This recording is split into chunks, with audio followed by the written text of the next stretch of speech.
கர்த்தர் நம்மை ஆசீர்வதிப்பாராக. இன்னைக்கு செய்தியினுடைய தலைப்பு எக்ஸ்பிரி டேட். என்ன போட போகிறேன்? செய்தியினுடைய தலைப்பு என்னது? Expiry date. நான் உங்கள் மத்தியில் 3 சாமானை கொண்டு வந்திருக்கேன். என்ன கொண்டு வந்திருக்கிறேன்? 3. இது பாஸ்போர்ட், இது என்னது? டானிக். என்ன பாஸ்டர் எப்போ மார்க்கெட்டிங் பிஸ்னஸ் பண்ணார்? இன்னைக்கு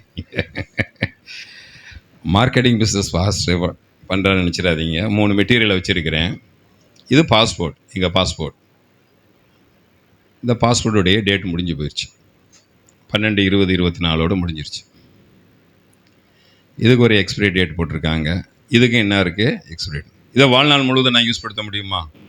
இதுக்கு ஒரு காலங்கள் இருக்குது. இது வேல்யூபிள் தான். பாஸ்போர்ட்டை வந்து பணத்தோடு தொலைச்சிடலாம் ஃபாரின் போனால். ஆனால் பாஸ்போர்ட்டை மட்டும் தொலைச்சிடக்கூடாது. தொலைச்சிங்கன்னா அந்த தேசத்தை விட்டு வர மாட்டீங்க. ரொம்ப கனமுள்ளது. பைபிளுக்கு அடுத்து கனமுள்ளது பாஸ்போர்ட் சொல்லுவாங்க. இந்த பாஸ்போர்ட்டுக்கும் ஒரு எக்ஸ்பிரி டேட் இருக்குது. இப்போ தூக்கி இதை நான் கீழே போட்டாலும் இது எனக்கு குப்பை தான். ஆனால் நான் ஒரு ஞாபகமாக வச்சுருக்கேன். இதுக்குன்னா நாளைக்கு ஏதாச்சும் ஒரு வெரிஃபிகேஷன். இது எனக்கு நோ யூஸ். ஒரு காலத்தில் அவ்வளோ தூரம் பாதுகாத்த பாஸ்போர்ட் எனக்கு நோ யூஸ், எக்ஸ்பிரி டேட். அதே மாதிரி இங்கே ஒரு காஃப் சிரப் வச்சுருக்கேன். இதுக்கு ஒரு எக்ஸ்பிரி டேட் இருக்குது. இதுக்கு பிறகு நான் அந்த காஃப் சிரப்பை என்ன செய்ய முடியாது? பயன்படுத்த முடியாது. அதுக்கடுத்து இங்கே உங்களுக்கு பிடிச்ச தக்காளியை வச்சுருக்கிறேன். என்ன வச்சுருக்கிறேன்? தக்காளி. இந்த தக்காளியை வச்சு உங்களுக்கு நான் கொடுப்பேன், ஆனால் நீங்கள் சமைக்கக்கூடாது. நான் சொல்லும் போது தான் நீங்கள் என்ன செய்யணும்? சமைக்கணும்னா எத்தனை பேர் இந்த தக்காளியை வீட்டில் வச்சுருப்பீங்க நினைக்கிறீங்க? இந்த தக்காளிக்கு ஒரு எக்ஸ்பிரி டேட் இருக்குது. நான் பூண்டையும் கொண்டு வரலான்னு நினச்சேன். அது கொஞ்சம் எக்ஸ்பிரி டேட் அதிகமாக இருக்கும், அதனால் விட்டுட்டேன். இது தக்காளியை கொடுத்து இது மாதிரி ஒரு 10 கிலோ தக்காளியை கொடுத்துட்டு இது சமைக்கவே கூடாது, நான் என்றைக்கு சொல்லணும்னா அன்றைக்கி தான் நீங்கள் என்ன செய்யணும்? சமைக்கணும். 6 மாதம் கழித்து ஃபோன் பண்ணி, சிஸ்டர் அன்றைக்கி ஒரு தக்காளி கொடுத்தேன், ஞாபகம் இருக்கா? ஆமாம். அது சமைக்கிறீங்களா? ஃபஸ்ட் அது தூக்கி குப்பையில் போட்டாச்சு. இதுக்கு ஒரு எக்ஸ்பிரி டேட் என்ன செய்யுது? இருக்கின்றது. அதே போல் இன்றைக்கி தேவன் நமக்கு ஒரு எக்ஸ்பிரி டேட்டை வச்சுருக்கிறாரு. நீங்கள் பயப்படாதீங்க. முதலாவது பேடாக பார்த்துட்டு அடுத்து குட்டாக பார்க்க போகிறோம். எடுத்துக்கொள்வோமா? இன்றைக்கி கொஞ்சம் ஸ்பீடாக தான் போகணும். நான் எல்லா வசனத்தையும் வாசிக்கிறேன். 1 சாமுவேல் 17வது அதிகாரம் 2-4 வரைக்கும் வாசிப்போம். 1 சாமுவேல் 17வது அதிகாரம் 2-4 வரைக்கும் நான் வாசிக்கின்றேன். சவுலும் இஸ்ரவேல் மனுஷரும் ஒருமித்து கூடி ஒரு பள்ளத்தாக்கில் பாளையம் இறங்கி பெலிஸ்தருக்கு எதிராக யுத்தத்தில் நின்றார்கள். அடுத்த வசனம், 3வது வசனம். பெலிஸ்தர் அந்த பக்கத்தில் மலையின் மேலும் இஸ்ரவேல் இந்த பக்கத்தின் மலையின் மேலும் இருந்தாங்க. நடுவில் ஒரு பள்ளத்தாக்கு இருந்தது. அப்போது காத்தூரானாகிய கோலியாத் என்னும் பேருள்ள ஒரு வீரன் பெலிஸ்தரின் பாளையத்திலிருந்து புறப்பட்டு வந்து நிற்பான். அவனுடைய உயரம் 6 முழமும் 1 சாணும் ஆகும். 8-11 8வது வசனத்திலிருந்து 11வது வசனம் வரையிலும். அவன் வந்து நின்று இஸ்ரவேல் சேனைகளை பார்த்து சத்தமிட்டு, நீங்கள் யுத்தத்திற்கு ஏன் அணிவித்து நிற்கிறது என்ன? நான் பெலிஸ்தன் அல்லவா? நீங்கள் சவுலின் சேவர்கள் அல்லவா? உங்கள் ஒருவனை தெரிந்து கொள்ளுங்கள், அவன் என்னிடத்தில் வரட்டும். என்னோடு யுத்தம் பண்ணவும் என்னை கொல்லவும் சமத்தனானால் அவன் என்னை ஜெயித்து என்னை கொள்வான். ஆனால் நீங்கள், அதாவது என்ன சொல்கிறாருன்னா, கோலியாத் இந்த சைடு நிற்கிறாரு, தாவீதுங்கிற அந்த சைடு நிற்கிறாரு. இப்போ 2 பேர் சவாலிடுறாங்க. இது ஃபுல்லாக தாத்தா 9-11 16-18 மட்டும் வாசிக்க வரும் நேரம். இது 16-18. இப்போ 2 பேர் நிற்கிறாங்க. இந்த சைடு கோலியாத்துங்கிற ஒரு ராட்சசன் நிற்கிறான். அவன் வந்து கிட்டத்தட்ட ஒரு 10-11 அடி உயரத்தில் நிற்கிறான். வந்து நின்னான்னா இந்த தெர்மாக்கோல்லாம் தட்டணும், அப்படிப்பட்ட உயரத்தில் நிற்கிறான். அந்த சைடு இஸ்ரேலுடைய இராணுவம் முழுவதும் வந்து நிற்குது. இதெல்லாம் நம்ம நேராக போயிடுமே. 23, 24, 32க்கு போயிடுவோம். 23, 24. இப்போ இங்கே நல்லா கவனிங்க. நான் நேராக வசனத்துக்கு நேராக கரெக்டாக பாயிண்ட்டுக்கு நேராக போகிறேன். நல்லா வசனங்கள் பைபிள் அதிகமாக படிக்காதவங்க கவனிச்சுங்க. இப்போ ஒரு பிரச்சனையை பார்க்குறோம். அந்த பிரச்சனையில் ஒரு போர் வீரன், இவன் வந்து ஒரு அரசன் இல்லை, இந்த இராணுவ தளபதி இல்லை. அவன் வந்து எதிரி தேசமாகிய பெலிஸ்தர் தேசத்தில் உள்ள ஒரு போர் வீரன். அவன் உருவம் எப்படி இருக்குன்னா, கிட்டத்தட்ட 11 அடி 12 அடி உயரத்தில் இருப்பான். அவன் கண்கள் எல்லாம் பெருசாக இருக்கும், மூக்கு பெருசாக இருக்கும், வாய் பெருசாக இருக்கும். அவன் நாக்கா பார்த்தீங்கன்னா ஒரு சிங்கத்தை பார்த்த மாதிரி தான் அவன் முகம் இருக்கும். சிங்கத்தை பார்த்தாலே பயந்துருவோம். அவ்வளோ பெரிய முகம், அவ்வளோ பெரிய முகம் உடையவன். இந்த கையில் 6 விரல், இந்த கையில் 6 விரல், இங்கிட்ட 6 விரல், கால் 6 விரல் 6. கிட்டத்தட்ட அவன் ஒரு ராட்சசன். அவன் யார்? ஒரு ராட்சச பிறவி. அவங்க வந்து அவனுக்கு கூட பிறந்த அவன் தம்பிகள் 5 பேர், அவனு எல்லாமே ராட்சச பிறவிகள் தான். அவன் சகோதரர்களும் இவங்க எல்லாமே பார்த்தீங்கன்னா ஜெய்ஜாண்டிகா அப்படி இருப்பாங்க. நடந்து வந்தாலே பார்த்தாலே பயங்கரமாக இருக்கும். சிங்கம் நடந்து வர்ற மாதிரி தான் இருக்கும். இப்போ பிரச்சனை என்னவென்றால், அவன் வந்து என்ன சொல்லி கத்துறானா, இவர்கள் அவனோடு பேசிக்கொண்டு இருக்கையில் கோலியாத்தாகிய இந்த பெலிஸ்தரின் வீரன் சேனை எழும்பி நின்று முன் சொன்ன வார்த்தையை சொன்னான். என்ன வார்த்தையை சொல்கிறான்? உங்களில் தைரியம் உள்ள ஒருத்தன் என்னிடத்தில் வாருங்கள். 24 போடுங்க. இஸ்ரவேல் எல்லாரும் அந்த மனுஷனை காணும்போது மிகவும் பயப்பட்டு அவன் மேலே முகத்துக்கு விலகி ஓடி போவார்கள். 40 நாள் காலை நம்ம 40 நாள் உபவாச ஜெபம் போட்டிருப்பாங்கல்ல இது காலத்தில் சிலர், அது மாதிரி 40 நாள் அந்த பள்ளத்தாக்கில் வந்து நிற்கிறான். நின்று ஒரு கூவல் விடுறான். என்ன கூவல் விடுறான்னா, இஸ்ரேல் இராணுவம் முழுவதும் என்னை வந்து தாக்க வேண்டாம், ஒரே ஒரு ஆள் ஒத்தைக்கு வாங்குறான். அவன் என்ன சொல்கிறான், உங்களிலே ஒருவன் என்னிடத்துல வந்து யுத்தத்துக்கு வாங்க. அது இங்கிட்டு ஒரு மலை அங்கிட்டு ஒரு மலை, நடுவில் ஒரு நதி ஓடுது, அது ரத்த ஆறு, அது கலரே சிவப்பு கலரில் தான் இருக்கும். கீழே எவனாச்சும் இறங்கினானா அவன் பிணமாக தான் மாறணும். ஏன்னா கோலியாத்தினுடைய உயரம், ஹைட்டு, வெயிட்டு, அவன் கையில் இருக்க ஆயுதங்கள் எல்லாம் அவ்வளோ படு பயங்கரமாக இருக்குது. ஒரு 10 பேரை கூப்பிட்டா எல்லாரும் வாங்கினா சண்டை போட்டலாம். ஆனால் ஒருத்தனை தான் அவன் கூப்பிட்றான். அந்த ஒருத்தன் யாரும் போக மாட்டாங்க. 40 நாள் காலையிலையும் மாலையிலையும் காலையிலையும் மாலையிலையும் இவங்களும் மார்ச் பாஸ் பண்ணி பண்ணி பண்ணி பண்ணி வந்து நிற்கிறாங்க. அவன் கொக்கரிக்கிறான். 24 கழித்து 32 போடுங்க. 32. தாவீது சவுலை நோக்கி, இவன் நிமித்தம் ஒருவருடைய இருதயம் கலங்க வேண்டியதில்லை, உமது அடியனாகிய நான் போய் இந்த பெலிஸ்தனோட யுத்தம் பண்ணுவேன். தேவ பிள்ளையே, 40 நாள் தாவீது மட்டும் போகலைன்னா அவனுடைய கூக்குரலுக்கு 40 வருஷம் ஆனாலும் இங்கே யாரும் இறங்க மாட்டாங்க. இது மாதிரி உன் ஜெப குறிப்பு இருக்குது, இது மாதிரி உன் பிரச்சனை இருக்குது. நீ ஜெபமணி 1 வருஷம் ஆச்சு, 2 வருஷம் ஆச்சு, 3 வருஷம் ஆச்சு, 4 வருஷம் ஆச்சு, ஆனால் ஜெப குறிப்புக்கு பதில் வரல. உன் பிரச்சனைக்கு முடிவு இல்லை, அதுக்கு ஒரு எக்ஸ்பிரி டேட் இன்னைக்கு இருக்கு, அதுக்கு ஒரு முடிவு டேட் இருக்கு. உங்களுக்கு மட்டும் கிடையாது, எனக்கு சில பிரச்சனைகள், சில பிரச்சனைகள்லாம் நான் 10 வருஷமா ஜபிக்கக்கூடிய பிரச்சனைகள்லாம் எனக்கு இருக்கு. ஆண்டவர்கிட்ட கேட்டேன், ஆண்டவர் இதே ஜப குறிப்பு ஒன்று நோன்னு சொல்லிட்டாலும் பிரச்சனை முடிஞ்சிச்சு. இப்போ நீங்கள் சாலமோன் வந்து பத்சேபாளுங்கிற ஒரு பெண் மூலமாக ஒரு குழந்தையை பெறுவார். அந்த பத்சேபாளுடைய புருஷனை அவள் கொன்னுட்டு பெற்றதுனால ஆண்டவருடைய கோபம் இறங்கி அந்த குழந்தைய கர்த்தர் அடிப்பார். 7 நாள் கழித்து குழந்தை இறந்து போகும். அந்த நேரத்தில் நீங்கள் தாவீதை பார்த்தீங்கன்னா, தாவீது அந்த 7 நாள் உபவாசம் பண்ணி ஜெபம் பண்ணுறாரு. எதுக்கு ஜெபம் பண்ணுறாருன்னா, அந்த பத்சேபாள் மூலமாய் பிறந்த அந்த குழந்தை எப்படியாச்சும் உயிரடையணும் 7 நாள் ஜெபம் பண்ணுறாரு. ஆனால் 7 நாள் ஜெபம் பண்ணியும் கடைசியில் 7ஆவது நாள் அந்த குழந்தை செத்து போகுது. இப்போ ராஜா வந்து உடனே சாப்பிட்டு குளிச்சு நல்லா இது பண்ணவும் அவங்களுடைய மனைவி மற்றும் அவருடைய மந்திரிமார்கள் கேட்குறாங்கன்னு 7 நாள் அழுதுகிட்டு இருந்த இன்னைக்கு பார்த்தீங்கன்னா சந்தோஷமாக இருக்குது. 7 நாள் எதுக்கு ஜெபம் பண்ணேன், கர்த்தர் உயிரோட எழுப்பிடுவாருன்னு ஜெபம் பண்ணேன், ஆனால் இப்போ இறந்து போயாச்சு, இன்னும் ஜெபம் பண்ணி அழுது என்ன பிரச்சனை, அதான் ஜாலியாக இருக்கேன். ஒரு ஜெபத்துக்கு ஒரு முடிவு வரணும். ஒன்று எஸ்ன்னு சொல்லணும், இல்லைன்னா என்ன செய்யணும், நோன்னு சொல்லணும். நம்ம பிரச்சனை இன்னைக்கு அப்படித்தான் இருக்குது. ஒன்று எஸ்ன்னு பதில் கிடைக்கணும், இல்லைன்னு நோன்னு பதில். ஒன்றும் பதில் இல்லை. ஆனால் நம்ம ஜெபம் பண்ணி கடைசியில் இப்போ நமக்கு சோர்வாயிருச்சு. என்ன சோர்வாயிருச்சு, இதுக்கு மேலே எப்படியா ஜெபம் பண்ணுறது? அந்த நிலைமையில தான் அந்த கோலியாத்தை பார்க்க இஸ்ரேல் ஜனங்கள் இருந்துச்சு. 40 நாள் காலையிலும் மாலையிலும். ஆனால் அதற்கு ஒரு எக்ஸ்பிரி டேட்டை வச்சு கர்த்தர் முடிச்சாரு. அதை முடிக்கிறதுக்கு அவங்கள்ட்ட ஆட்கள் இருந்தாங்க. நியாயாதிபதிகள் புத்தகம் 20ஆம் அதிகாரம் 16ஆம் வசனம், ஏற்கனவே பார்த்த வசனம் தான் நம்ம வாசிப்போம். நியாயாதிபதிகள் 20ஆம் அதிகாரம் 16ஆவது வசனம். நியாயாதிபதிகள் 20:16. அந்த ஜனங்கள் எல்லாருக்குள்ளும் தெரிந்து கொள்ளப்பட்ட இடதுகை வாக்கான 700 பேர் இருந்தார்கள். அவர்கள் அனைவரும் ஒரு மயிரிலையும் தப்பாதபடி கவன்கள். அப்போ அவன்கிட்ட கோலியாத்தை ஜெயிக்கக்கூடிய ஆட்கள் சவுல்கிட்ட இருக்காங்க. 700 பேர். இந்த 700 பேர் எப்படி குறி வச்சு எறிவாங்கன்னா, ஒரு முடியை தூக்கி, ஒரு 100 மீட்டர் தூரத்தில் ஒரு முடியை தூக்கி வச்சு அந்த முடியை பார்த்து கவன்களை எரின்னு சொன்னால் கரெக்டாக எரியக்கூடியவங்க. அவ்வளோ தாவீதை காட்டிலும் எக்ஸ்பர்ட். 700 பேர் சவுல்கிட்ட இருக்காங்க. ஆனால் அவன் பிரச்சனைக்கு முடிவு வரல. அதில் இருக்க ஒருத்தன் போதும் கோலியாத்தை அடிக்கிறதுக்கு. அவன் நெற்றியில் அடிச்சுட்டா அந்த நெற்றி பொட்டில் பட்டு அந்த கோலியாத்து கீழே விழுந்து செத்து போயிடுவான். ஆனால் அந்த ரகசியம் அந்த 700 பேருக்கு தெரியல, சவுலுக்கு தெரியல. அவனுக்கு ஒரு படையே இருந்துச்சு, கவன்கள் எறியக்கூடிய படை. இது மாதிரி பெரிய பெரிய அறிவாளிகள், பணம் படைத்தவர்கள் எல்லாம் இருக்கலாம். ஆனால் ஆண்டவர் உனக்கு ஒரு தூதனை அனுப்பி, இல்லாவிட்டால் ஏதாவது ஒரு வழியில் உன் பிரச்சனைக்கு கர்த்தர் ஒரு எக்ஸ்பிரி டேட் வச்சு முடிச்சிருவாரு. அதில் கரங்களை தட்டி கர்த்தரை மயப்படுத்த எக்ஸ்பிரி டேட் உண்டு, சோர்ந்துடாது. எத்தனை வருஷம் இதே ஜெப குறிப்பு.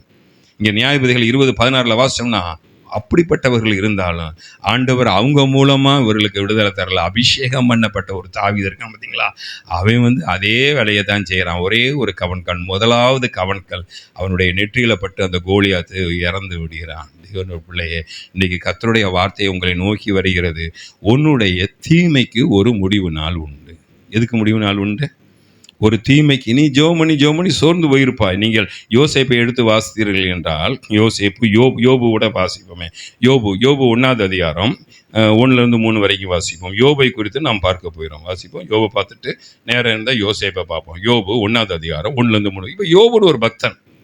வேதத்தில் யோபு மாதிரி பாடுகளை அனுபவித்தது இந்த உலகத்தில் யாருமே கிடையாது.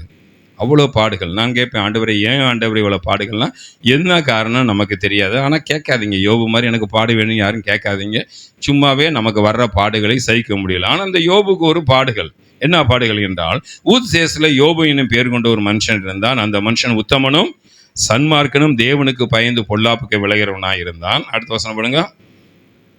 அவனுக்கு 7 குமாரனும் 3 குமாரத்திகள் பிறந்தார்கள். 3ஆம் வசனம், 7000 ஆடு, 3000 ஒட்டகம், 500 ஏறுமாடு, 500 கழுதை, திரளான பணிவிடைக்காரர்கள், கலக்கத்தி புத்திரர் எல்லாரிலும் பெரியவனாக இருந்தான். 12ஆம் வசனம் போடுவோம். 12வது வசனம் 12. கர்த்தர் சாத்தானை நோக்கி, அவனுக்கு உண்டாவலையெல்லாம் அவன் கையில் இருக்கிறது, அவன் மேலே மட்டும் கையை நீட்டாதே என்றார். சாத்தான் கர்த்தருடைய சந்நிதியை விட்டு புறப்பட்டு போனான். 21வது வசனம், ஒரு நாள் யோபுடைய குமாரனும் அவன் குமார் நிர்வாணியாய் என் தாயின் கர்ப்பத்திலிருந்து வந்தேன், நிர்வாணியாய் அவ்விடத்துக்கு திரும்பின்னு. இப்போ யோபுவை குறித்து நீங்கள் பார்க்கும்போது யோபு ஒரு முடிவு கட்டிட்டாரு. என்ன முடிவு கட்டிட்டாருன்னா, நம்ம இழந்து போயிட்டோம், இனி ஜென்மத்துக்கு நம்ம இழந்தது கிடைக்காதுன்னு ஒரு முடிவு கட்டிட்டார். என்ன முடிவு கட்டிட்டாரு? ஏன்னா யோபுக்கு ஆண்டவர் ஆபிரகாமுக்கு கொடுத்த மாதிரி ஏதாச்சும் வாக்குத்தத்தம் கொடுக்கல. இப்போ உங்களுக்கு நான் வாக்குத்தத்தம் கொடுத்தா எப்படி இருப்பீங்க?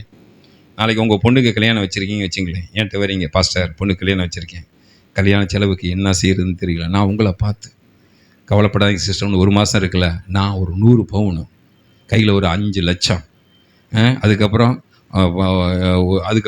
இது இப்படின்னு ஒரு 10 ஒரு காரு எல்லாம் கொடுக்குறேன், கவலைப்படாதீங்க. அப்படியே எப்படி போவீங்க? இவள் கை கிடச்சிருச்சா? கைக்கு கிடச்சிருச்சா? என்ன கிடச்சிச்சு? அடுத்து ரைட்டர் பத்திரம் போட்ட மாதிரி நிற்பீங்க. எப்படி நிற்பீங்க? நான் 100 பவுன் சொல்லிட்டு 99 பவுன் போட்டால் 1 பவுன் எங்கேயும் கேட்பீங்க. எத்தனை பவுன் போட்டால்? நீங்கள் கமிட் பண்ணது எவ்வளவு? பேசுகிற வரைக்கும் நீங்கள் அந்த வார்த்தைக்கு எஜமா, பேசின வரை அந்த வார்த்தை உங்களை எஜமான் ஆகிடுச்சு. இப்போ கேட்குறேன், நீங்கள் எத்தனை பவுனுங்க கமிட் பண்ணீங்க? 100 பவுன். இப்போ எத்தனை பவுன் இருக்கு? மிச்சம் 1 பவுன் எங்க? என்ன நீ என்ன ஒருவனை கொடுத்து வச்ச, என்ன கொடுத்து வச்ச மாதிரி கேட்குற? கொடுத்து வச்சு கேட்குறதே பார்த்து கேட்கணும். கொடுத்து வச்ச மாதிரி கேட்குற, கமிட் பண்ணீங்கல்ல. இதே பிள்ளையே இந்த யோபுவை பொறுத்த வரைக்கும் ஆபிரகாம் மாதிரி ஆண்டவர், உனக்கு வானத்தின் நட்சத்திரத்தை போல பிள்ளைகளை தருவேன், கடற்கரை மணலை போல பிள்ளை தருவேன், உனக்கு ஆடு மாடுகள் இவ்வளோ பெரிய இருக்கும், உனக்கு வேலைக்காரர்கள் இவ்வளோ இருப்பாங்க, நீ அப்படி இருப்ப இப்படி இருப்ப. இந்த எந்த வாக்குத்தத்தம் யாருக்கு கிடையாது? யோபுக்கு இந்த வாக்கு தத்துவம் கிடையாது. யோபுக்கு இன்னொரு பெரிய பிரச்சனை என்னன்னா, அந்த பிரச்சனை கர்த்தனால வந்துச்சா, இல்லை பிசாசனால வந்துச்சா, இல்லை நம்மளுடைய பாவத்தை நிமிதி, எதுவுமே யோபுக்கு தெரியல. யோபுக்கு அந்த பேக்ரவுண்ட் எதுவுமே தெரியல, ஏன் நடக்குதுன்னே தெரியல. 3ஆவது வசனம் வாசிங்கன்னா, அவர் முடிவு பண்ணிட்டாரு. என்ன முடிவு பண்ணிட்டேன்னா, நான் எப்படி நிர்வாணியாக இந்த பூமிக்கு வந்தேனோ அதே மாதிரி நிர்வாணியாக தான் என்ன செய்ய போகிறேன். நிர்வாணியாய் வந்தேன், திருப்பி எப்படி தான் போக போகிறேன்? நிர்வாணியாக. இப்போ எப்படி இந்த பிச்சைக்காரனை சுரண்டிக்கிட்டு அவனுடைய நிலைமை படுக்கையால் ஒரு பிச்சைக்காரனை போல நிலைமையாக இருக்கு. அவன் முடிவு கட்டிட்டாரு, இனிமேல் ஒரு ஆடு இருந்தாலும் குட்டி போடும், ஒரு மாடு இருந்தாலும் குட்டி போடும், ஒன்றுமே இல்லையே. அப்போ அவரே முடிவு பண்ணிட்டார். என்ன முடிவு பண்ணிட்டாருன்னா, நான் நிர்வாணியாக வந்தேன், இனிமேல் நான் ஒன்றுமே சம்பாதிக்க முடியாது, நான் உயிர் மட்டும்தான் காக்க போகிறேன், நான் சாகிறது தவிர வேறு முடிவு இல்லை, அதனால நிர்வாணியாய் வந்தேன், அதனால் நிர்வாணியாய் திருப்பி போவேன். கர்த்தர் கொடுத்தார், கர்த்தர் எடுத்தார், கர்த்தருடைய நாமத்துக்கு சோதரம் என்று சொல்கிறார். இப்போ யோபு 5வது அதிகாரம் 9வது வசனம் வாசிப்போம். யோபு 5:9, யோபு 19:25 வாசிக்க போகிறோம். யோபு 5வது அதிகாரம் 9வது வசனம்.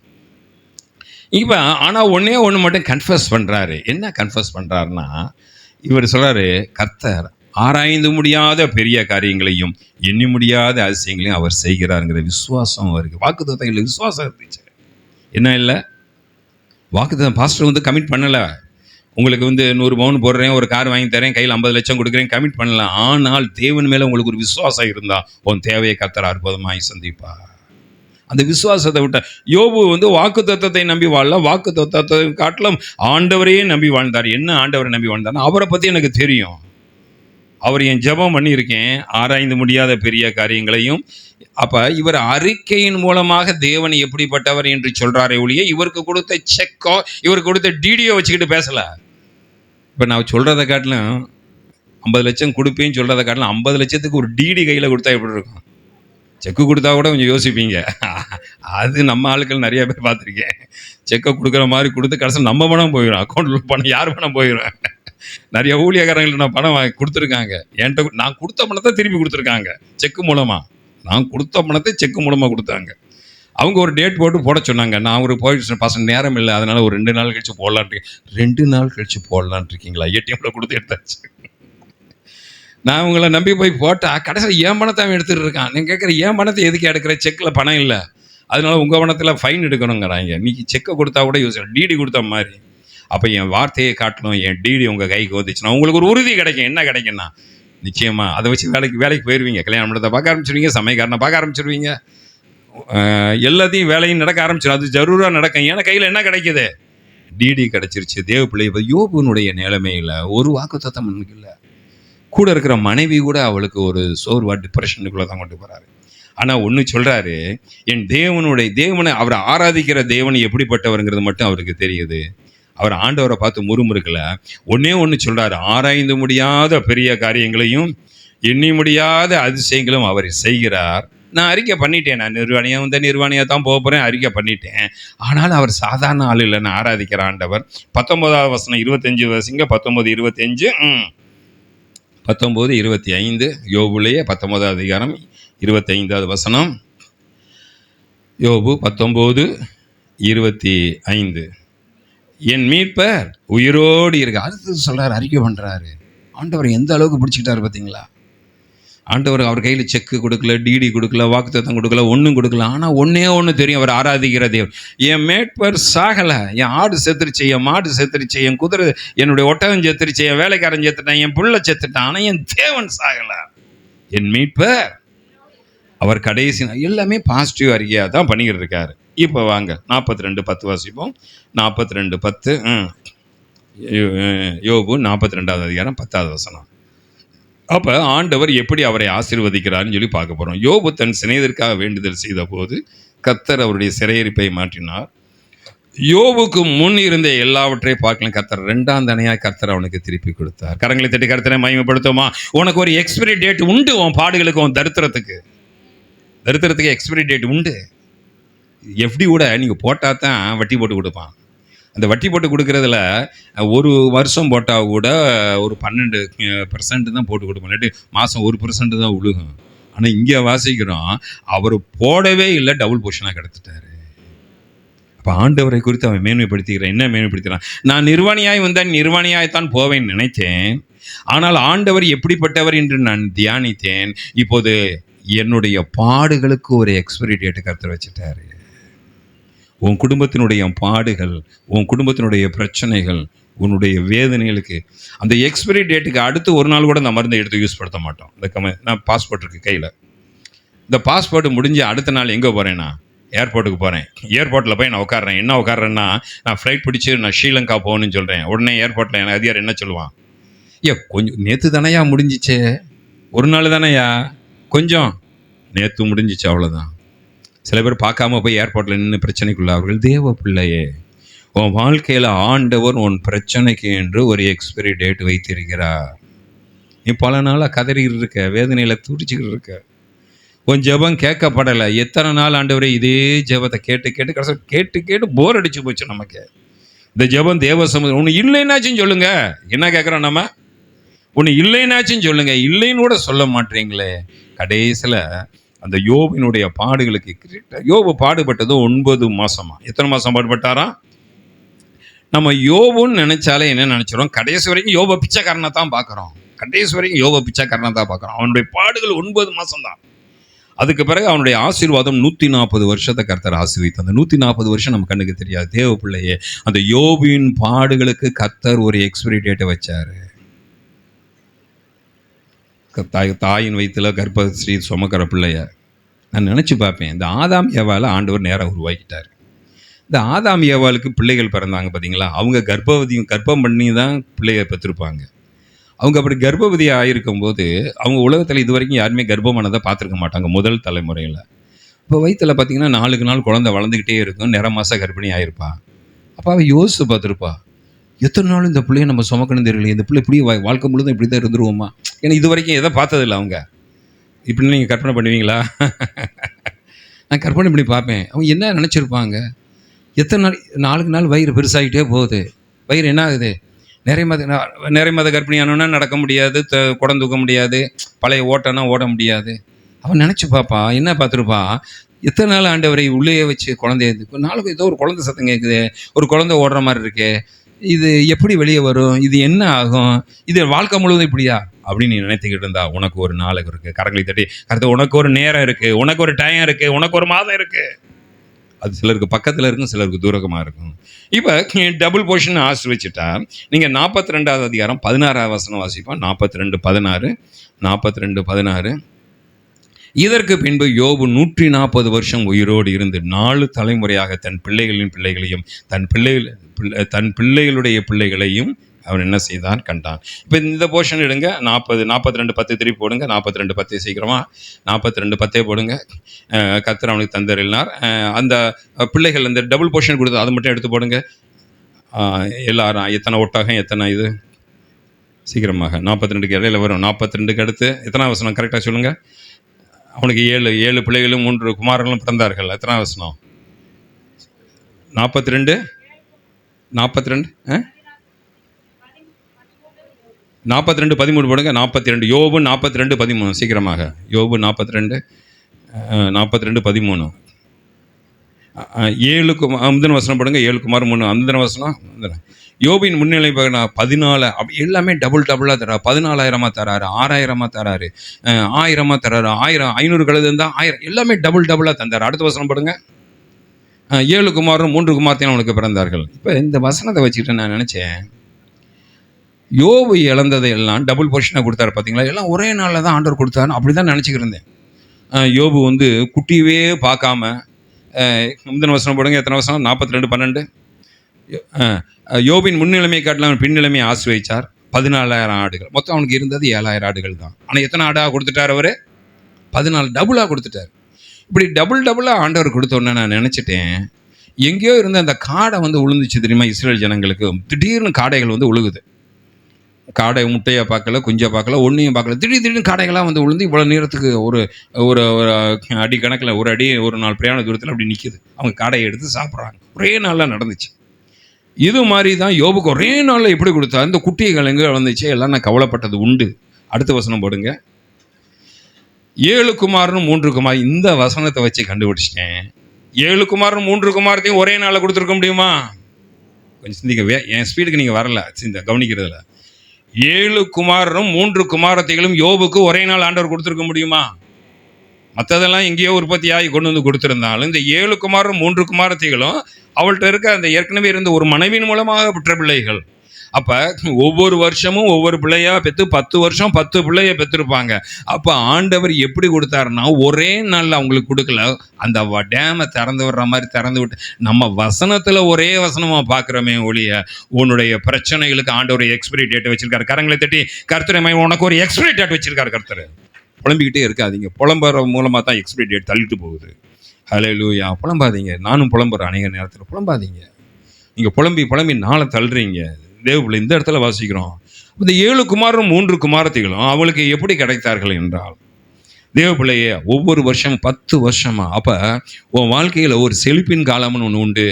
அந்த வறுமையின் காலத்துக்கு பிறகு அந்த செழிப்பின் காலத்துக்கு கீழே கர்த்தரை ஏற்றுவார். அப்படி ஏற்ற ஆரம்பிச்சாருன்னா அவர் கிராஃப் இறங்கவே இறங்காது. ஹல்லேலூயா. எத்தனை நாளைக்கு இதே பிரச்சனைப்பா, இதே பிரச்சனை. யோபுக்கு அடுத்து 140 வருஷம் வாழ்ந்தான். முதல்ல கோலியாத்தை பார்த்தோம், 2வது யோபை பார்த்தோம், 3வது கெட்ட குமாரனை குறித்து நாம் பார்க்க போகிறோம். எடுத்து வாசிப்போம். லூக்கா 14 11-20 மட்டும்தான் வாசிக்க முடியும், மற்ற வாசிக்க நேரம் இல்லை. லூக்கா 14 11 வாசிப்போம். லூக்கா 14வது அதிகாரம் 11-20 வரைக்கும் கெட்ட குமாரனை குறித்து பார்க்க போகிறோம். தன்னைத்தான் லூக்கா 14:11 கெட்ட குமாரன் எடுங்க. எத்தனை வசனம்? லூக்கா 15 லூக்கா 15:11 வாசிங்க. லூக்கா 15:11-20 வரைக்கும். பின்னும் அவர் சொன்னது, ஒரு மனுஷனுக்கு 2 குமாரர்கள் இருந்தார்கள். இதெல்லாம் வாசிக்க முடியாது. 15க்கு பிறகு எடுங்க. 15க்கு பிறகு லூக்கா 15:15க்கு பிறகு அந்த தேசத்துக்கு இப்போ கெட்ட குமாரன். உங்களுக்கு இந்த சம்பவம்னா தெரியும். நல்லா கவனிங்க. புரியுதா? எல்லாருக்கும் புரியுதா? நான் புதுசாக வந்தவங்களுக்கும் புரிகிற மாதிரி நான் இறங்கி பேசுகிறேன். கொஞ்சம் கூர்ந்து கவனிச்சிங்கன்னா தெரியும். அதாவது ஒரு அப்பாவுக்கு 2 பிள்ளைங்க. அதில் மூத்த பிள்ளை நல்ல பிள்ளை, சொத்துக்கு ஏற்ற மாதிரி இருந்தான். இளைய பிள்ளை கெட்ட பிள்ளை. அப்பாட்ட இருக்க சொத்தெல்லாம் பிடிங்கிட்டு போய் வேசிகள்கிட்ட போய் செலவழிக்கிறான். ரொம்ப தூரத்துக்கு போகிறான். செலவழித்து கடைசியில் பன்றி மேய்க்கிற வேலைக்கு போயிடறான். அந்த பன்றி வேலைக்கு மேலே போன பிறகு அந்த பன்றி மேய்க்கிறவர்கள் வந்து கொடுக்குற தவிடு கூட அவனுக்கு கிடைக்கலன்னு, அப்போ தான் அவன் மனம் திரும்பி, ஏன் நம்ம இந்த பிரச்சனைக்குள்ளே இருக்கணும், நம்ம அப்பாவை சந்திக்க போகலாம், அப்பா வந்து ஒரு வேலைக்காரராக வச்சு, இதுதான் சம்பவம். புரியுதா? இந்த சம்பவம் புரிஞ்சுக்கிட்டு ரைட்டு. இப்போ வாசிங்க 42 போட்ட வசனம். பன்றிகள் திங்கிற தவிட்டினாலே தன் வயிற்றை நிரப்ப ஆசையாக இருந்தான், ஒருவனும் அதை அவனுக்கு கொடுக்கல. அவன் நிலைமை அவ்வளோ பரிதாபம். இந்த நிலைமையில் யாராச்சும் இருந்தால் சூசைட் அட்டன் பண்ணிடுவாங்க. இன்னைக்கு பார்த்தீங்கன்னா ஆன்லைன் கேம்ஸுன்னு விளையாடுறான், பெரிய பெரிய பணக்காரங்களும் விளையாடுறான். அது ஒரு போதை. முதல் தடவை விளையாடும் போது உனக்கு லாபம் கிடைக்கும், ரெண்டாவது தடவை விளையாடும் போது உனக்கு லாபம் கிடைக்கும், மூணாவது தடவை விளையாடும் போது உன் ஆசையை தூண்டி விடுவான், மூணாவது தடவை விளையாடும் போது லாபம் கிடைக்கும். அடுத்து நீ முடிவு வெட்டிடுவேன், இதில் நான் விளையாட கோடீஸ்வரன் நான் சொல்லி பெரிய பணத்தை நீ போடுவ. பார்த்தீங்களா, கொக்கு மீனுக்கு காத்த மாதிரி காத்திருப்பான், திடீர்னு உன்னை லாக் பண்ணி உன்னை சொத்தை எடுத்துருவான். உலகம் அப்படித்தான் போய் கொண்டு இருக்கிறது. அதே மாதிரி இங்கே கெட்ட குமாரனை குறித்து வாசிக்கிறோம். அவன் உச்ச கட்டத்துக்கு வந்த உடனே அவன் என்ன முடிவு எடுத்திருக்கலாம்னா, சாகணும் தான் முடிவு எடுத்திருக்கணும். ஆனால் அவன் சாகணும் முடிவு எடுக்கலை. வசனங்களை வாசிப்போம். 15 அதிகாரம், அதுக்கு தொடர்ச்சியாக போடுங்க. அவனுக்கு புத்தி தெளிந்த போது அவன், என் தகப்பனுடைய கூலியக்காரர் எத்தனையோ பேருக்கு பூர்த்தியான சாப்பாடு இருக்கிறது, நானோ பசியினால் சாகிறேன். அடுத்த வசனம் போடுவான், நான் எழுந்து என் தகப்பனத்துக்கு. அவனுடைய பிரச்சனைக்கு ஒரு டேட்டை கர்த்தர் பிரித்து வச்சிருந்தார். ஹல்லேலூயா. அவனுடைய ப்ராப்ளத்துக்கு ஆண்டவர் ஒரு எக்ஸ்பிரி டேட்டை குறித்து வச்சிருந்தார் தேவ பிள்ளைய. அதைத்தான் நம்ம இங்கே வாசிக்கிறோம். நான் எழுந்து என் தகப்பன் இடத்திற்கு போய், தகப்பனே, பரத்துக்கு விரோதமாக உமக்கு முன்பாகவும் பாவம் செய்தேன். அடுத்து வாசிப்போம்.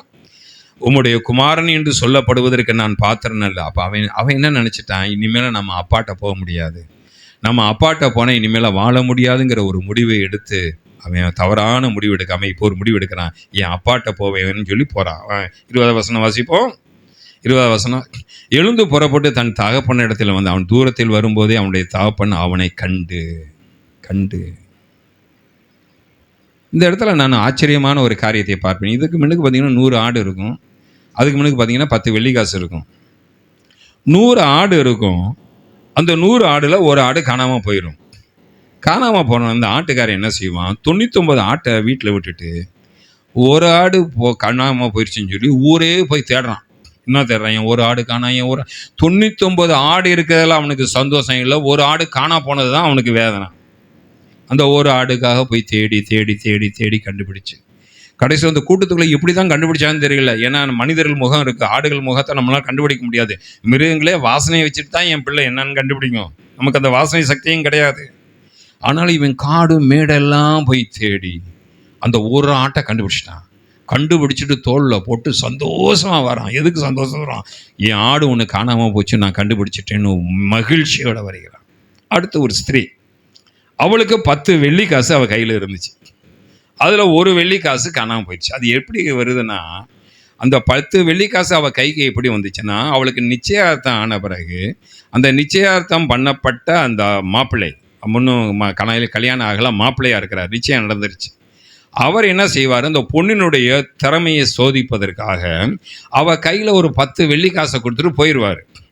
போயிட்டு இந்த 10 வெள்ளி காசு அவர் எப்போ கேட்பாருன்னா, கல்யாணம் நடக்கும்போது மணமேடையில் இருக்கும்போது அந்த யூதர்கள் சட்டத்தின்படி மாப்பிள்ளை கேட்பார், நான் அவன்கிட்ட 10 வெள்ளி காசு கொடுத்தேன்னு அது எங்கேயும் கேட்பார். அவள்கிட்ட ஒரு வெள்ளி காசு தொலைஞ்சா கூட மார்க்கெட்டிங் ஒரு நகை கடைக்காரன்ட்ட போய் வேறு வெள்ளி காசு செய்ய முடியாது, அவன் கொடுத்து அதே வெள்ளி காசு தான் கொடுக்கணும். அதில் ஒரு வெள்ளி காசு காணா போச்சுன்னா இப்போ கல்யாணமே நின்றும். அவ்வளோ பெரிய பிரச்சனை இந்த வெள்ளி காசில் இருக்குது. அதனால அவள்கிட்ட ஒரு வெள்ளி காசு வீட்டில் காணா போனோடனே அவள் கண்டுபிடிக்கிறா, 9 வெள்ளி காசு போயிடுச்சு, இந்த ஒரு வெள்ளி காசு எங்கேயும் தேடி கண்டுபிடிப்போம்னு சொல்லி தேடி தேடி கண்டுபிடிச்ச பிறகுதான் அவளுக்கு ஒரு நிம்மதி, அப்பா நமக்கு கல்யாணம் ஆயிரும், இந்த காசு காண. ஆனால் இந்த அப்பா மட்டும் மகனை தேடி ஒரு நாள் வெளியே போகலை. ஆனால் மாடியிலிருந்து மகன் வரான, மற்ற எல்லாரும் கண்டுபிடித்தார்கள் போட்டிருக்கோம். ஆனால் இவரோ வரக்கூடிய நாளை தான் எதிர்பார்த்துறாரு. கண்டுபிடிக்கல, நான் சொல்கிறது எத்தனை பேருக்கு புரியுதுன்னு தெரியல. கண்டுபிடிக்கல. நான் ஆண்டவர்கிட்ட அந்த வசனத்தை தியானிக்கும் போது ஆவியானவர்கிட்ட கேட்பேன், அந்த காசு காணா போச்சுன்னா அவள் தேடி கண்டுபிடிச்சாலே, அந்த ஆடு காணா போச்சுன்னா அதையும் தேடி கண்டுபிடிச்சாங்களே, அதே மாதிரி பிள்ளை கண்டுபிடிக்கிறவனு அது பாப்புலேஷன் உள்ள ஏரியா கிடையாது. அந்த நாளில் இவன்ட்டு இருக்கிற ஒட்டகத்துக்கும் வேலைக்காரருக்கும் போய் 2 ரவுண்ட் பண்ணி கண்டுபிடிச்சிருக்கலாம். ஆனால் அப்பா கண்டுபிடிக்கல. நான் அப்பா அவன் மேலே பாரமாக இருந்தார், அவனுக்காக எதிர்பார்த்துக்கிறதா கண்டுபிடிக்கல. ஏன் என்றால் என் தேவனுக்கு அழைச்சிட்டு வந்தால் தான் அவனுக்கு சரியான எக்ஸ்பைரி டேட்டு. சரியான உங்கள் வீட்டில் யாராச்சும் ரசிக்கப்படலைன்னா கதறாதீங்க. ஆண்டவருக்கு தெரியும் எக்ஸ்பைரி டேட்னு ஒன்று இருக்குது. காலத்துக்கு முன்னுக்கு அவனை இழுக்க பார்க்காதீங்க. இவ்வளோ சுவிசேஷம் சொன்னே வரல, கவலைப்படாதீங்க. இவ்வளோ சுவிசேஷம் சொன்னே மறந்துடும்லையே, கவலைப்படாதீங்க. உங்கள் ஜெபத்தை நிப்பாட்டாதீங்க. அதை இழுத்துட்டு வர்றதுக்கு எவ்வளோ நேரம் ஆயிருக்கும்? இழுத்துட்டு வந்து என்ன தெரியுமா இருந்திருக்கும்? அவனுடைய மைண்டு சேஞ்ச் ஆக அவனை இழுத்துட்டு வந்திருந்தா வந்தவரை திருப்பி சொல்லியிருப்பான், அப்பா உங்க எங்க மூத்தவனுக்கு அப்பா பங்கும் போகும், சேஷ்டபுத்திர பாகனுக்கு அதே கூட. ஏன் அடுத்து நான் வெளியே போகணும், நான் வேசிகள்கிட்ட வாழணும், என் பாவ வாழ்க்கை செய்யணும். அதுக்கு அடுத்து திருப்பி கூட்டு வந்தார வச்சுங்களேன், திருப்பி வரும், அப்பா அண்ணன் பங்கு எங்க கேஸ் போடுறேன் இப்போ அண்ணன் மேலே. இப்படி எந்த நேரத்தில் உன் வாழ்க்கையில் எந்த பிரச்சனையை எப்படி முடிக்கணும்னு அவர் கிளாக்கு கரெக்டாக கண்டுபிடிக்கும். கைரங்களை தட்டி கர்த்தரை மையப்படுத்துவான். அவர் கிளாக்குக்கு நீ ஒப்பு கொடுக்கணும், உன் கிளாக்குக்கு அவரை இழுக்காதீங்க. இந்த இடத்துல நான் யோசிச்சு பார்த்தேன், கண்டுபிடித்தேன். அப்போ தகப்பனும் கண்டு தான் போட்டு பிடிச்சேன்னு இல்லை, அவர் கண்டுபிடிக்கல. அவர் கண்டு தான். எப்போ கண்டார்? மாடியிலேருந்து பார்க்குறாரு, என் மகன் வருவானா, என் மகன் உருவமே மாறி போய் வந்திருக்கான், அதெல்லாம் கண்டுபிடிச்சிட்டாரு. தாடி கீடினா வச்சு பண்ணி மேய்க்கிறவன் எப்படி இருப்பான், இதே பிள்ளை இந்த இடத்துலையும் அந்த கெட்ட குமார்னு உன் வாழ்க்கையில் உன் பிள்ளைகள் ஒன்று ரசிக்கப்படலையா, மனம் திரும்பலையா, புருஷன் ரசிக்கப்படலையா, மனைவி ரசிக்கப்படலையா, சோர்ந்துடாது, சண்டை போடாதீங்க. சில பேர் ரசிக்கப்படலைன்னா ஒரே சண்டை தான். ஏன் செய்கிற உன்னால் எதையும் நிமித்த முடியாது, நாய்வாலை நிமித்த முடியாது. அது மாதிரி உன்னால் ஒன்றும் என்னால் செய்ய முடியாது.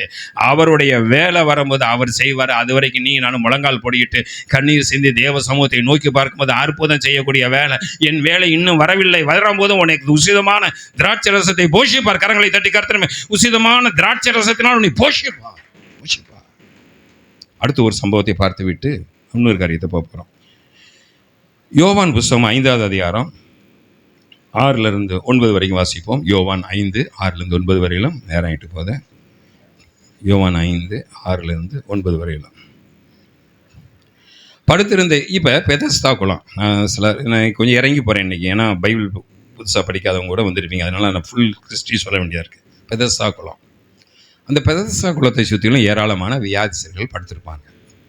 எதுக்கு படுத்திருப்பாங்கன்னா, நல்லா கவனிங்க, எதுக்கு படுத்திருப்பாங்கன்னா, யார் முதல்ல இறங்குறாங்களோ, தேவதூதன் அந்த தண்ணியை கலக்குவான். நல்லா கவனிங்க, தேவதூதன் தண்ணியை கலக்குவான்.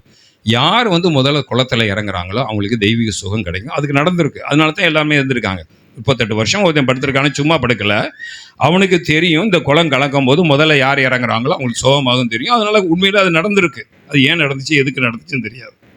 இப்போ அந்த சூழ்நிலையிலே அடுத்த வசனம் போடுங்க. அந்த வியாதிசன் ஆண்டவரே தண்ணீர் இப்போ இயேசுநாதர் கேட்குறாரு, உனக்கு சுகம் அடையணும் விரும்புகிறாயா அப்படின்னு கேட்குறாரு. அப்போ தண்ணீர் கலக்கும்போது என்னை குளத்தில் கொண்டு போய் விடுறதுக்கு ஒருவனும் இல்லை, நான் போகிறதுக்குள்ளே வேறொருவனை முந்தி அடங்கி விடுகிறான் என்றார். வாசிப்போம். இயேசு அவனை நோக்கி, எழுந்திரு, உன் படுக்கையை எடுத்துக்கொண்டு நட என்றார். உடனே அந்த மனுஷன் சுஸ்தமாக்கி தன் படுக்கையை எடுத்துக்கொண்டு நடந்து போனால் அந்த நாள் ஓய்வு நாளாக இருந்தது. நல்லா கவனிங்க, இத்தனை வியாதிசர்கள் படுத்திருக்கும் போது ஆண்டு ஒருவனை மாத்திரம்தான் கவனம் செலுத்தி உன் வியாதிக்கு தாண்டா எக்ஸ்பைரி டேட்டு முடிஞ்சிடா நடறாங்கிறாரு. நான் யோசித்து பார்த்தேன். நான் ஜிஹெச்சில் போய் ஜெபம் பண்ண போயிருக்கேன், ஐசியூவிலே ஜெபம் பண்ண போயிருக்கேன். சுற்றிலும் இந்துக்கள் முஸ்லீம்ஸ் எல்லாம் பெட்டில் இருப்பாங்க. நாங்கள் ஒருவருக்கு ஜெபம் பண்ணுறதை பார்த்த உடனே அங்கே இருக்கிற அந்த இந்துக்கள் கூடிய அந்த அம்மாவுக்கு அப்பாவுக்கு நான் ஜெபம் பண்ண பெட்டு ஏன்றது கேட்க மாட்டாங்க. அந்த பெட்டுக்காரன் இருக்காங்க பார்த்தீங்களா, அவங்களுக்கு ஒரு கேர்டேக்கர் இருப்பாங்க பார்த்தீங்களா, ஒரு அட்டண்டர் இருப்பார்கள், அவங்கள்ட்ட கேட்பாங்க, அவர் எங்களுக்கும் ஜெபம் பண்ணுவாரா, பெர்மிஷன் தரும். ஒன்று அவங்களுக்கு அதை பார்த்துட்டு அவங்களுக்கு ஜெபம் பண்ணிங்களே.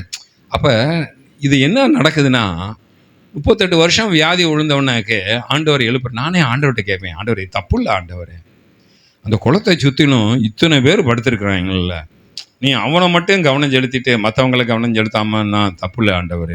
அப்போ அதான் ஆவியானவர் சொன்னார், அவன் ஒருத்தன்தான் ஓய்வு நாளுங்கிற சட்டத்தை மீறி படுக்கையை தூக்கிட்டு போகும்போது அங்கே இருக்கிற வேதபாரகர் பரிசேயர்கள் ஆசாரிகள் ஏண்டா தூக்கிட்டு வரேன்னு கேட்டால், உனக்கு என்னடா வேலை, எனக்கு அற்புதம் நடந்துச்சு போமா. மற்றவன்லாம் தெய்வீக சுகத்தை காட்டிலும் அந்த பிரதான ஆசாரியனுடைய சட்டத்துக்கு பயந்து ஒருத்தனும் படுக்கை எடுத்துகிட்டு நடக்க மாட்டான். அதான் அவன் சாகிற வரைக்கும் வியாதியில் படுத்திருக்கான். இவன் தைரியமாக விசுவாசத்தில் ஒப்பு கொடுத்தப்பட்டவனே இவனை தேடி வந்து கரங்களை தட்டி கர்த்தரை மையப்படுத்துவான். நீ விசுவாசத்தில் உன் வாழ்க்கை பூர்த்தி அடையும் போது கர்த்தர் உன்னை நடக்க பண்ணுறாரு. அதனால தான் மத்தேயு 14:58 போட்டிருக்கு, சில வசனம் 6 மாதம் வானை அடைபட்டு தேசமெங்கும் மிகுந்த பஞ்சம்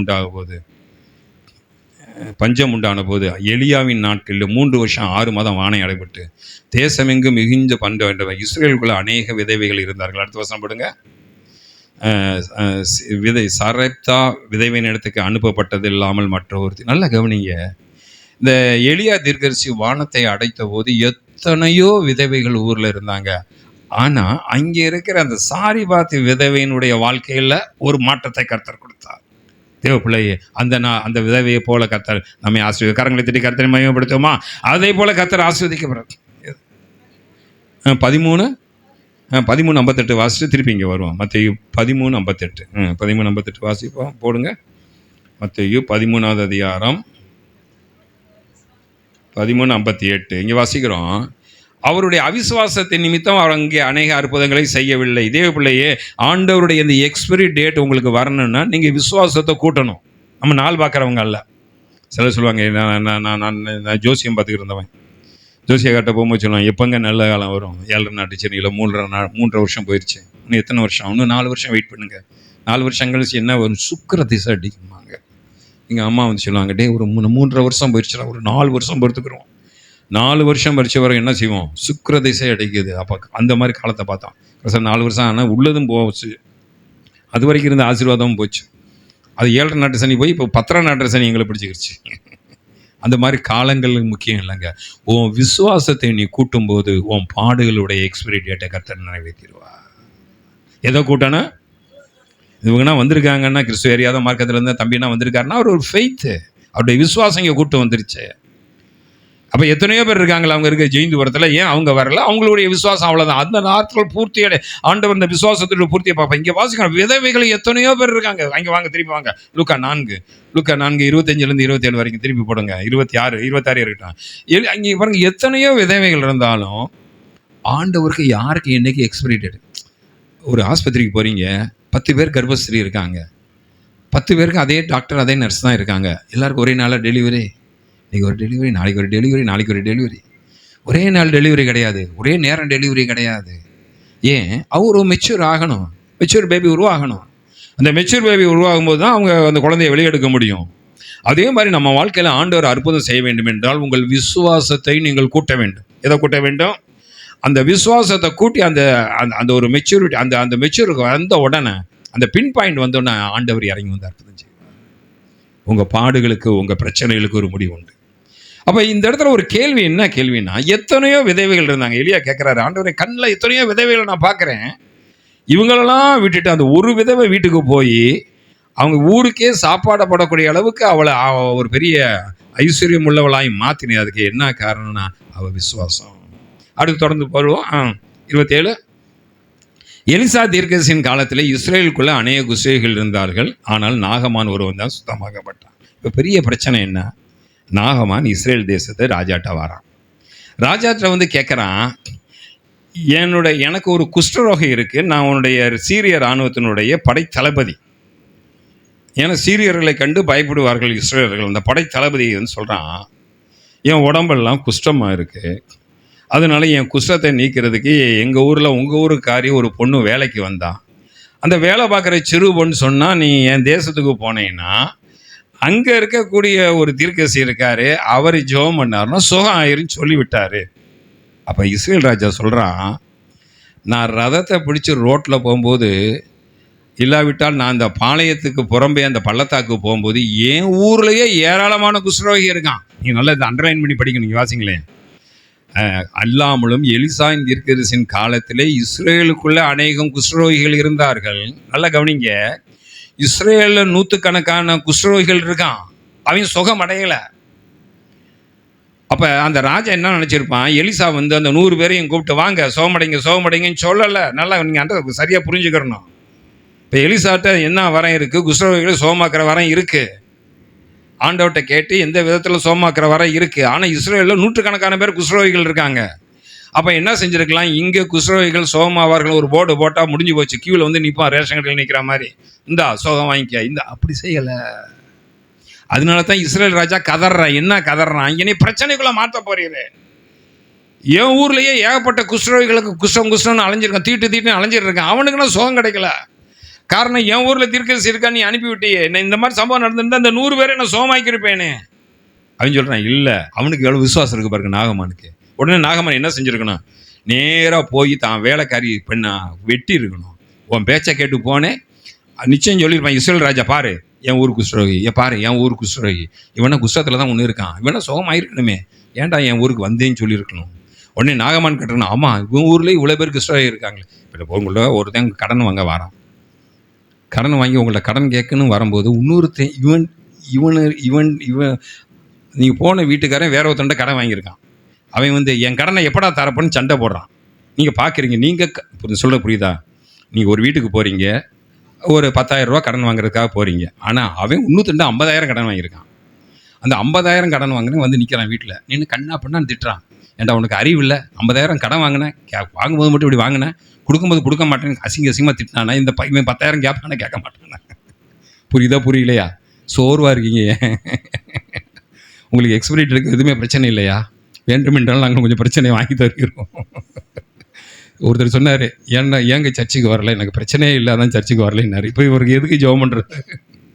சொல்கிறது புரியுதா உங்களுக்கு? ஹல்லேலூயா. இப்போ அவனே 50,000 கடன் கொடுக்கணும், அவனை போய் கேட்போன்னு நினைக்கிறீங்களா? என்ன கேட்பான்? என்ன கேட்பான்?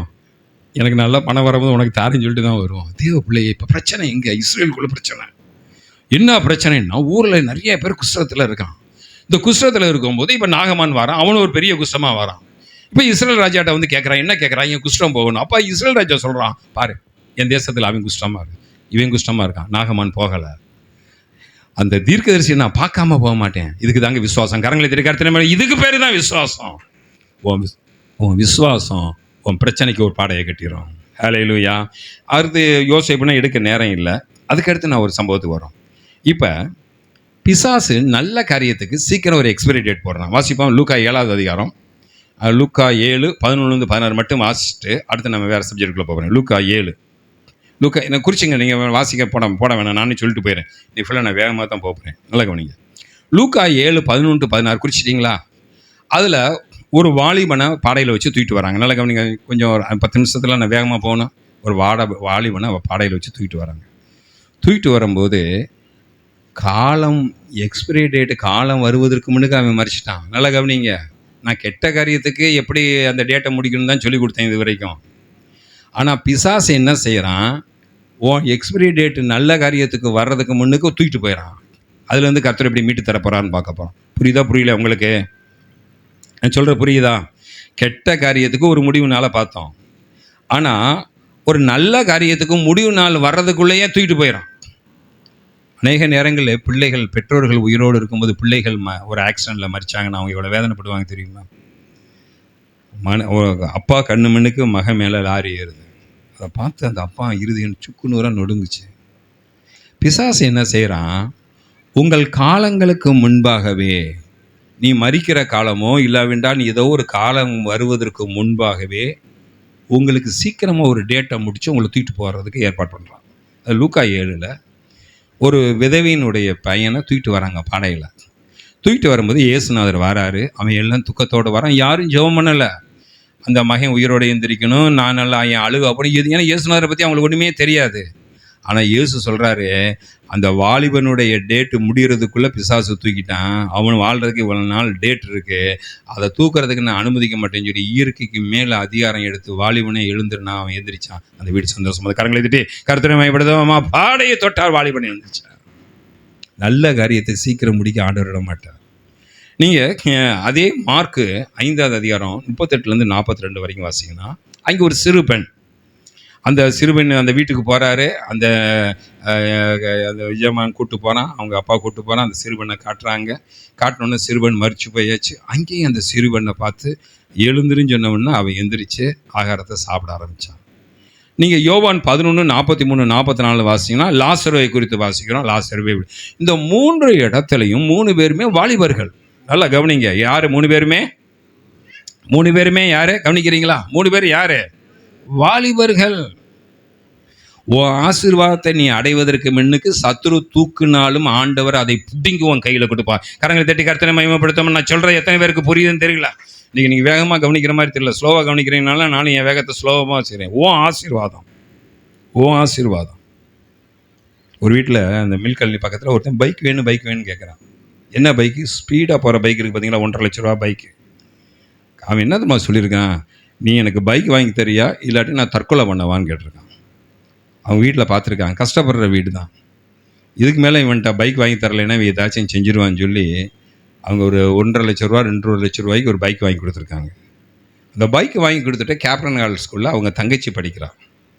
படிக்கும்போது அவங்க அப்பா அம்மா அவன் தூங்கிட்டு இருந்தவனை எழுப்பி, உன் தங்கச்சி ஸ்கூலுக்கு போகணுண்டா, நீ பைக்கில் போய் விட்டுறாருன்னா தூக்க கலக்கத்தில் பைக் எடுத்து ஸ்கூலில் போய் விட்டுட்டு அவன் திரும்பி வரும்போது ஒரு லாரி அப்படியே அவன் பைக்கில் ஏறி அவன் தலையில் ஏறி ஸ்பாட்டில் ஆள்காலி. அவங்க அம்மா அப்பா சொன்னாங்க, பைக்கு வாங்கி தரலைன்னா சாவேன்னு சொன்னவன் வாங்கி தந்த பிறகு செத்து போயிட்டான். நான் எதுக்கு சொல்ல வரேன்னா, உன் காலத்துக்கு முன்னுக்கு உன் ஆசீர்வாதத்தை எடுக்கிறதுக்கு பிசாசுக்கு தேவன் அனுமதி கொடுக்க மாட்டார். நீ அனுபவிக்கிறதுக்காக கொடுத்தாரு. ஆனால் இங்கே வாசிக்கிறோம், அந்த வாலிபனும் சிறுவனும் லாசருவும் எப்படிப்பட்டவர்கள் என்றால் வாலிப பிள்ளைகள். அந்த வாலிப பிள்ளைகள் மரிக்கிறதுக்கு ஆண்டவர் இடம் கொடுக்கல. இங்கே நான் பிள்ளைகளை குறித்து வாசிக்கிறேன். உங்களுடைய வாழ்க்கையில் ஏதாச்சும் ஒரு பிரச்சனையாக இருக்கலாம். ஒன்று லேண்டாக இருக்கலாம், இல்லாட்டி ஒரு பணமாக இருக்கலாம், இல்லாட்டி ஒரு பொருளாதாரமாக இருக்கலாம்.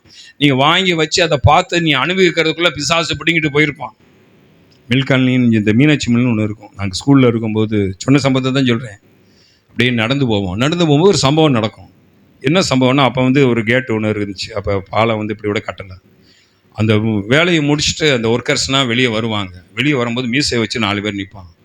எதுக்கு நிற்பான்னா, வட்டி காசை பிடுங்கிறதுக்காக நிற்பாங்க. அவன் என்ன தெரியுமா செய்வான்? வர்றவன் பையில் வச்சுருந்தா வட்டி காசை பிடிங்கிறவாங்கன்னு சொல்லி டிஃபன் பாக்ஸ், அப்போ தூக்கு கேரியர்பாங்க. அந்த பித்தாலையில் தூக்கு கேரியர் இருக்கும், அதான் டிஃபன் பாக்ஸ். அதுக்குள்ளே ஒழிச்சு வச்சு கொண்டு பாருங்கள், என்கிட்ட ஒன்றுமே இல்லை, சம்பளம் போடலைம்பாங்க. சம்பளம் போடலையா? தூக்கு கயிறை தூக்கூடாத. அந்த தூக்கு பணியை தூக்குனாலும் உள்ள பணம் இருக்கும், பிடிங்கிட்டு போயிடுவான். அவன் பரிதாபமாக இருக்கும். ரத்தத்தை கொடுத்து 1 மாதம் வேலை பார்த்துருப்பான். அது அவனால் அனுபவிக்க முடியாமல் வட்டிக்காரன் அன்னைக்கே தூக்கிட்டு போயிடுவான். தேவ பிள்ளையை நீ அனுபவிக்க வேண்டியதுக்கு பிசாசான ஒரு டேட்டு குறிக்க முடியாது. ஹல்லேலூயா.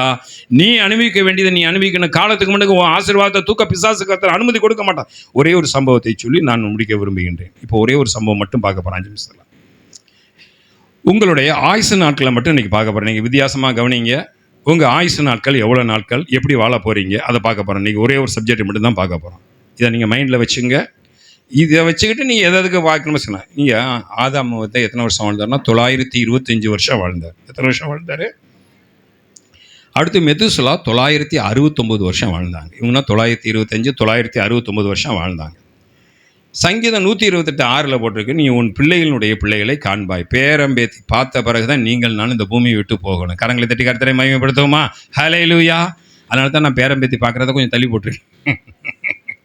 சரி, சப்ஜெக்ட்டுக்கு வருவோம். இப்போ உங்களுடைய மரண நாள் நல்லா கவனிங்க. உங்கள் துக்க நாள் இன்றைக்கி என்ன பாட்டுறோம்? ஓ மனிதனே நீ எங்கே போகிறாய், காலையில் மலர்ந்து மாலையில் உதிரும் மலரா வாடுகிறாய். இப்படி தான் நம்ம கேட்டுட்டோம். அவங்களோட குறை சொல்ல அப்படி சொன்னால் தான் ரசிக்கப்படுவான்.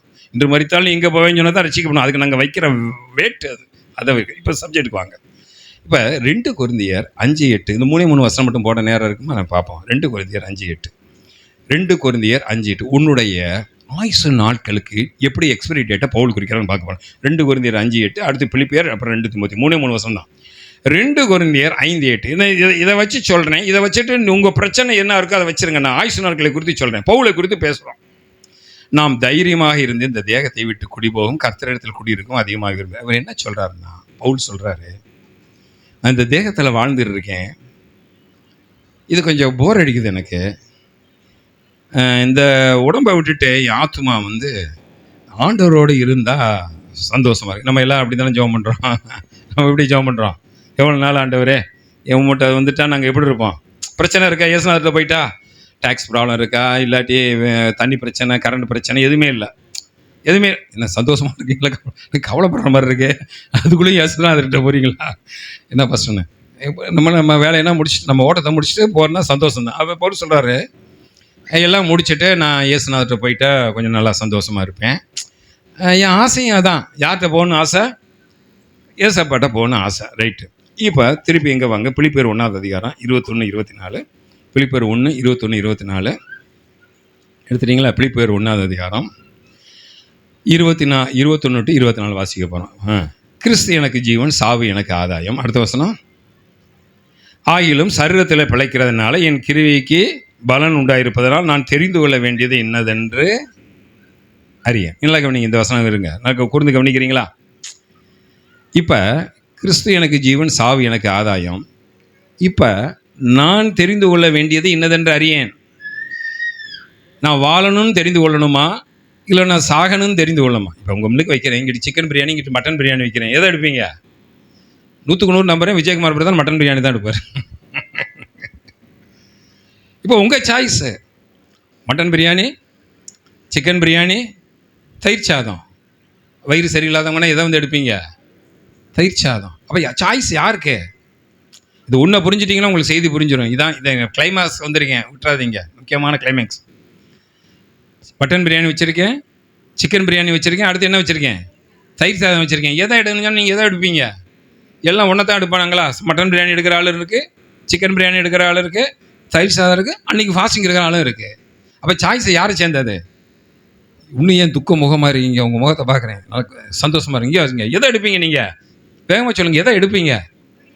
அதோட 50 பவுன் வச்சு அதையும் எடுத்துப்போம். அலையிலுயா, எது பிடிக்குதோ அதை அள்ளுவோம். புரியுதா? புரிஞ்சாச்சு, ரைட்டு. இப்போ அதை தான் இவர் சொல்கிறாரு. முதல்ல வந்து எனக்கு கர்த்தரோடு இருக்கிற ஆசை. இப்போ நான் எதை தெரிஞ்சுக்கிறது? கர்த்தர்கிட்ட போயிடலாமா, இல்லை கொஞ்ச நாள் இருப்போமா அப்படின்னு சொல்லி இப்போ எதை தெரிந்து கொள்ள வேண்டியது என்று யோசிக்கிறார். அடுத்து 2 தீமோத்தேயு 4வது அதிகாரத்துக்கு வாங்க.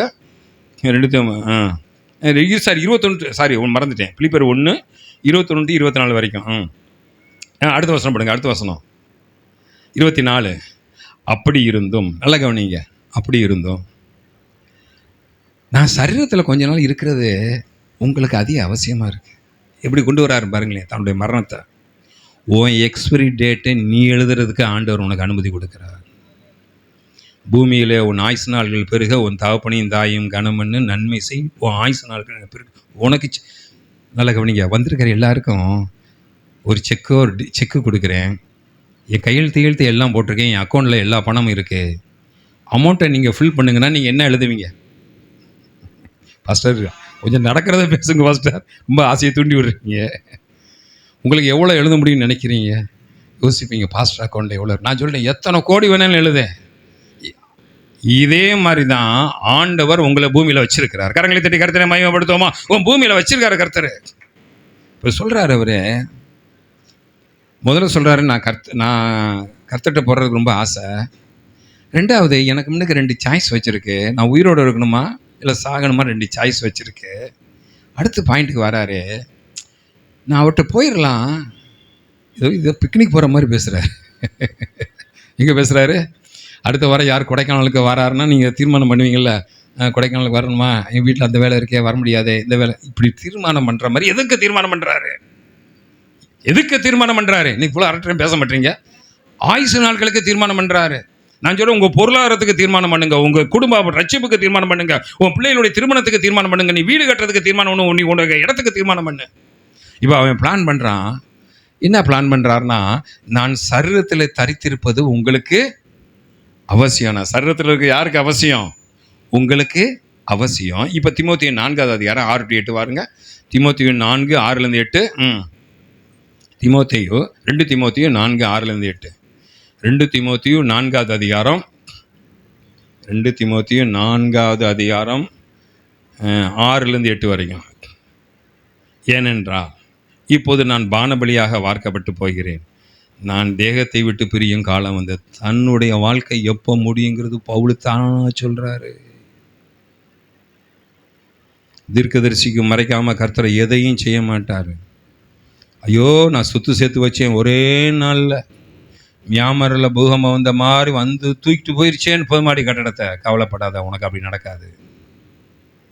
ஒரே நாள் ஒரு சுனாமி வந்துச்சே, முடிஞ்சு போச்சே. ஒரு கொரோனா வந்துச்சே, என் குடும்பத்தை அழிச்சிச்சே. அது உலகத்தானுக்கு. இயேசுவின் ரத்தத்தில் கழுவப்பட்ட உன் பிள்ளைகள்கிட்ட உன் பெர்மிஷன் வாங்கின பிறகு தான் உன் வாழ்க்கையில் என்ன நடக்குங்கிறத கர்த்தர் செய்வார். கூப்பிட்றான், கூப்பிட்றான். கடைசி நாட்களில் பிள்ளைகள்லாம் வாங்க, உன் வாழ்க்கையில் உனக்கு இது நடக்கும், உனக்கு இது நடக்கும், உனக்கு இது நடக்கும். நான் இந்த உலகத்தை விட்டு போக போகிறேன். தேவ பிள்ளையே, இந்த இடத்துல பவுல் தன்னுடைய ஆயுசு நாட்கள் முடிகிற அந்த டேட்டை கூட அவன் ஆண்டவர்கிட்ட கேட்டு கடைசியாக சொல்கிறான், இவ்வளோ நாள் நான் உங்களுக்காக எவ்வளோ தூரம் எக்ஸ்டெண்ட் பண்ணி என் வாழ்க்கையை வாழ முடிஞ்சோன்னா வாழ்ந்துட்டேன். ஆனால் இப்போ முடிஞ்சு போச்சு. இப்போ நான் பானபலியாக வாக்கப்பட்டு போகிறேன். நான் தேகத்தை விட்டு பிரியும் காலம் வந்தது. 8வது வசனம் வரைக்கும் போது ஜெபம் பண்ண போகிறோம். 8வது வசனம் வரைக்கும், நல்ல போராட்டத்தை போராடினேன், ஓட்டத்தை முடித்தேன், விசுவாசத்தை காத்துக்கொண்டேன். அடுத்த வசனம், இது முதல் நீதியின் கிரீடம் எனக்காக வைக்கப்பட்டு இருக்கிறது. பிரசன்னமாக எல்லாருக்கும் அது வைக்கப்பட்டு. அப்படியே எழுந்திருந்து நம்ம ஜெபம் பண்ண தேவ பிள்ளை, இன்றைக்கி கர்த்தர் நம்மளோடு பேசிய காரியம். கெட்ட காரியத்துக்கு சீக்கிரம் ஒரு எக்ஸ்பைரி டேட் வேணும். நல்ல காரியம் அழிஞ்சிடக்கூடாது.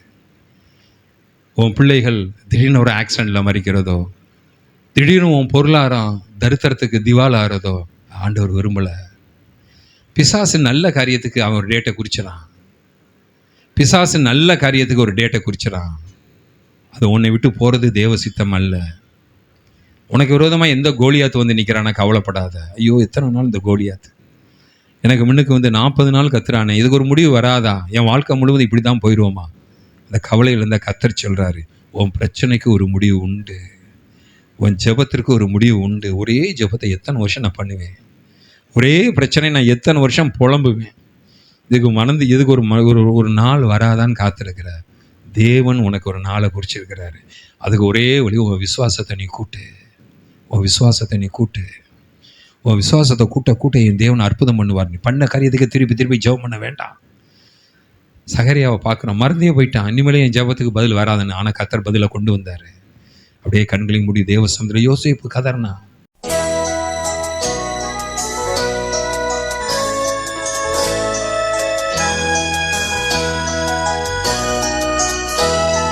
என் வாழ்க்கை முடிஞ்சு போச்சு சிறைச்சாலையிலே நினைச்சான். தேவனே அவனுக்கு ஒரு முடிவை கர்த்தர் கட்டளையிட்டார். அப்படியே கண்களை மூடி தேவ சமூகத்தை நோக்கி பார்த்து ஒரு பாடலை பாடும்போது நம்ம கர்த்தருடைய பந்தியில்